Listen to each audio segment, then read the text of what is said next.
I saw her again this morning. Same damn time, same damn speed. Her shiny white SUV cut through my wheat field like it was a freeway. She didn't slow down. Didn't care. Just drove straight through, spraying dirt and broken stalks behind her, like my land was trash under her tires. I stood there, still holding my coffee, watching my crops get crushed. Again. Third time this week. Seventh time this month. I yelled before, waved, even blocked the path once. She laughed, rolled down her window and said, "This shortcut saves me 15 minutes, honey. You'll survive." I live in rural Tennessee, 40 acres passed down from my granddad. I fought for this land in court after my brother tried to sell it behind my back. Fought for it with my hands too. Took me 2 years to get this field ready. And now she just drives through it. I reported her. County said I needed evidence, so I set up cameras, clear as day footage. I emailed it in. You know what I got? A call from some smug woman at the HOA. "Sir, you might not be aware, but that section is technically within HOA oversight boundaries. We advise you to remove those camera devices immediately." I nearly laughed. My land isn't even in the HOA zone. But they've been trying to buy out nearby lots for months, forcing folks out with fines and notices that ain't even real. They mailed me one last year. Violation of yard standards. Yard standards. For a wheat field? Then this morning, that SUV didn't come alone. She brought 2 men, got out, walked the edge of my crop with her phone out like she was filming something. One guy stuck a little plastic notice of demolition sign near my fence. That was it. That's when I decided. I walked back to the barn, pushed open the gate nobody touches. Brutus was already breathing heavy, massive, black, scarred from the storm that nearly killed him last year. He's not just a bull, he was bred by my cousin from an old military livestock program. He only listens to me, and he don't like strangers. I looked him in the eyes and said, "Go guard what's ours," and I opened the gate. He didn't run, he stalked. Slow and quiet at first, muscles rippling under his hide, like he knew exactly what he was doing. Brutus was never wild. He was trained. My cousin used to run security drills on his ranch with military K9s and livestock. Brutus watched everything. He remembered everything, and now he was moving toward the field like a soldier on patrol. From the porch, I watched the Karen, yeah, she is a Karen, the full package, snap her head toward the sound of hooves. At first, she looked confused. Then she saw him. She tried to act unbothered, raised a hand like she was waving him off. Brutus didn't flinch. He picked up speed. The 2 guys with her backed up quick. She shouted something like, "This is private, HOA business, get your animal under control." I stayed quiet. Brutus wasn't attacking, he wasn't charging, he was herding, driving them slowly but firmly out of the field and down toward the road. It wasn't rage, it was command. He knew his line and held it. That made her more nervous than if he'd gone wild. She stumbled back, heels sinking in the soft dirt, her fake smile gone. The notice of demolition sign was trampled under one of Brutus's hooves, shredded like paper in rain. She yelled, "Again, I'm calling the sheriff." Perfect. I smiled to myself. Please do. Because what she didn't know, and what was about to become a problem for her, was that the sheriff was my old army buddy. We served together in Kandahar. He owed me his life, and he knew exactly what the HOA had been trying to pull around here. I went inside, grabbed my phone, and called him first.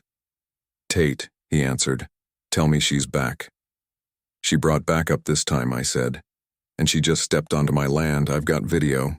He paused for a beat. Then said, "I'm on my way. Do not let them leave." I hung up, stepped out onto the porch again. Brutus stood at the edge of the field now, blocking their way back through. Karen was furious. She pulled out her phone, probably recording herself, for some HOA Facebook page, ranting about dangerous livestock and non-compliant landowners. She kept looking over her shoulder, waiting for someone to show up and save her. But help wasn't coming. Not the kind she wanted anyway. Sirens echoed in the distance. Karen's face lit up like she'd just won the lottery. She turned to me, still standing on my porch, and shouted, "You're done. You think you can intimidate me with a cow? You're about to be arrested for animal endangerment, trespassing, and harassment." Brutus snorted, unbothered, still holding his ground like a black statue of judgment. The sheriff's cruiser pulled up fast, but Karen didn't wait. She rushed toward it, heels clacking, waving her arms like she was hailing a cab in New York. "Officer! Officer! That man! He let that wild bull loose. He tried to attack us. We were inspecting this field under HOA orders, and he sent that beast after us." The door opened. Sheriff Tate stepped out, not with a clipboard, with a smirk. He looked straight at me, tipped his hat, and said, "Morning, Jack. That Brutus?" I nodded. "Doing his job." Tate looked over at Karen, who had suddenly gone very still. Maybe it was the way he looked at her. Not like she was a victim, but like a problem he already understood. "You said HOA orders?" Tate asked her calmly. She straightened her blazer. "Yes, we issued a notice of demolition for noncompliance. This land falls under extended HOA jurisdiction as of this year." Tate raised an eyebrow. "You got paperwork on that?" She blinked. "It's pending approval, but we've been acting on behalf of the community's best interests." "Which community?" he asked. She hesitated, and that's when I pulled out the folder. Thick, heavy. I walked over slowly, handed it to Tate. "Every inch of this land's been in my family since 1952, I said. "Deed, aerial maps, county approvals, even a letter from the zoning board confirming I'm not and never have been under HOA rule. That notice she posted, it's fake. The demolition threat, also fake. And the 2 men she brought, not licensed contractors." Tate flipped through the folder, nodding slowly. Then he looked at Karen again. "You know, impersonating a government official is a felony, right?" She opened her mouth, but no words came out. One of the guys she came with had already started backing toward their truck. Tate didn't move. He just said, "Stay where you are. All of you." Karen finally found her voice again, but it was shaky now. You can't be serious. We were just enforcing neighborhood standards." "This ain't your neighborhood," Tate said, "and that ain't your land. And you just stepped way over the line." Then, for the first time since I'd known him, I saw Tate actually laugh. He looked at Brutus and said, "Hell, I should deputize that bull." Karen's face turned red. Not the kind of red from anger, the kind that comes from fear, embarrassment, and realizing you just messed with the wrong people. She backed up a step, her voice cracking now. "This is all a misunderstanding. I'm on the board. We're just trying to keep this area safe, clean, controlled." "Yeah," Tate said. "You tried to control land that's not yours, posted a fake notice, brought 2 men to intimidate a landowner, and now you're standing on private property, after ignoring a no trespassing sign." "I never saw a sign," she snapped. I walked a few feet, bent down, and pulled a busted wood stake out of the dirt. The sign was still attached, tire tracks right through it. "Maybe if you weren't too busy speeding through my wheat every morning, you'd have noticed." One of her guys finally spoke. "We didn't know it was private. She said it was all part of the new HOA map." Tate turned toward him. "What's your name?" He hesitated. Kyle." Tate scribbled something on his pad. "And do you work for the HOA?" Kyle looked at Karen, then back at Tate. "She paid us cash, said it was cleanup work. We thought it was legit."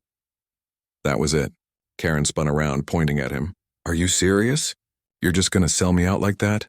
I told you this land was under transition. The board..." "No board signed anything," Tate cut in.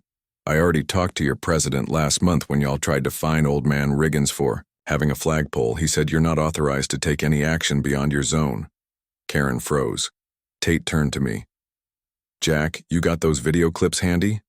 I nodded and pulled my phone from my pocket, airdropped the footage straight to his. Everything from her driving through the crops to stomping over the sign and planting that demolition notice. He watched it quietly, then looked up and said, "You want to press charges?" I didn't even need to think. "Yes." Karen's voice dropped to a whisper.